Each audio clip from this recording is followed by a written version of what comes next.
Hello everyone. In this presentation, I hope you learn more about who I am and why I have decided to do this course.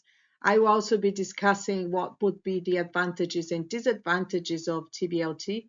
And finally, I will conclude this presentation introducing the task I designed for assignment 2B. Well, I am Gabriela Ferrao. I am from Brazil and I have been living in New Zealand for 14 years. I have been an ESOL teacher for 7 years and I'm currently working for an English language school in Auckland. I decided to take this course because I wanted to learn more about task-based language teaching as a different approach to teaching English. As a second language speaker myself, I know how frustrating it can be when you are trying to communicate, but you just don't have the confidence to do so. And for that reason, I think TBLT can definitely be a valuable approach to be introduced in class to not only improve learners' English skills, but also build their self-confidence. I have learned that sometimes my classes don't need to be focused only on grammar and drills. It is okay to be less behaviorist and more innatist, or better yet, interactionist. It is okay to have a balanced approach to teaching with the learner's language needs in mind. It is okay to focus more on fluency than accuracy. I love studying grammar, but not everybody does. So I think TBLT gives the learners the opportunity to be themselves, to practice in class real life situations, negotiating what they say and becoming more aware of the language they use. The teacher is a facilitator. So those for me would be the advantages of TBLT. Teachers perhaps need to be less controlling and trust the students more. A class that is more learner-centered rather than teacher-centered. However, talking about disadvantages, I can understand that some teachers would not be comfortable with that, perhaps because we have learned the language using more grammar, so we replicate the same approach.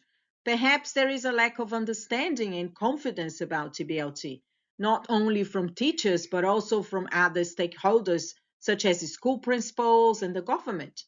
Another disadvantage that has been discussed by scholars and practitioners is teaching or not teaching grammar.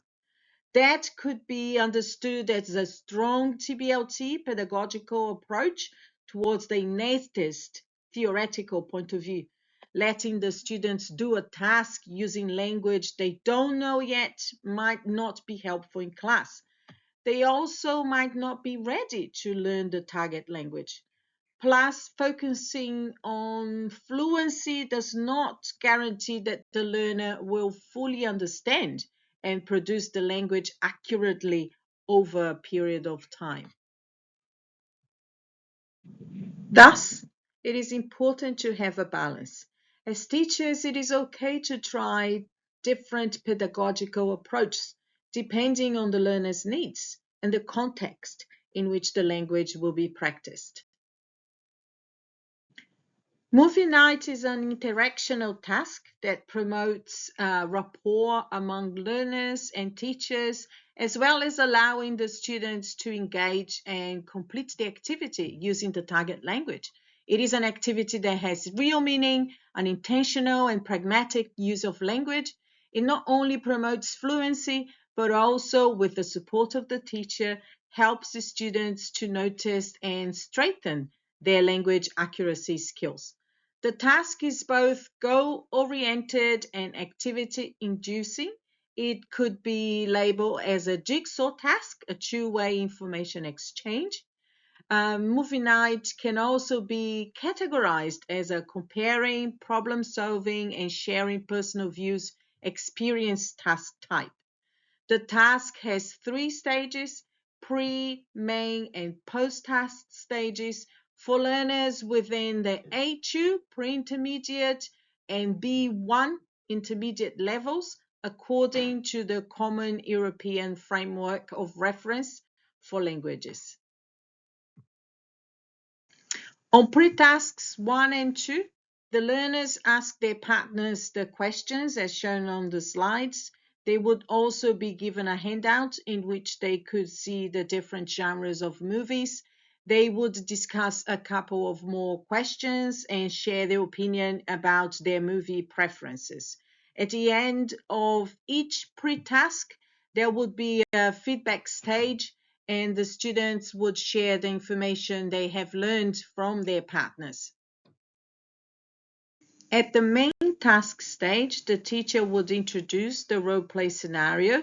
The students would be given a different role play card. Student A is really keen to go to the movies, and the student B, despite being busy, would also like to go to the cinema. The goal is for the pair to make the necessary arrangements and complete the card as shown on the slide. To make it more realistic, the learners would also be given the Event Cinema's website to find out more information about the films being screened in Auckland at the moment. During the activity, the teacher monitors and checks how the students are using the language to accept and refuse suggestions and invitations, turn taking, greetings, and ending conversations, planning and negotiating the most suitable day and time for their movie night. At the post-task stage, all learners share the arrangements they have made with their friends as an open class discussion. It would be a good opportunity to discuss how authentic the task is in relation to a real situation. It also gives the teacher a chance to evaluate the task and make any changes if needed in the future. The task movie night was well received by my peers in class a couple of weeks ago. And of course, I was very happy about it. I have made a few changes as suggested. To make it more realistic, I have included the website of the event cinemas as a reference to be used by the students. And on the post-task stage, I have also included other prompts that could be discussed as a class, such as other activities they could do before and after the movies. And I have also changed the level in which the task could be used for. Instead of A1 to B2 students, to in fact A2 to B1 learners, as shown previously. I hope you have enjoyed this presentation. Thank you very much. Bye.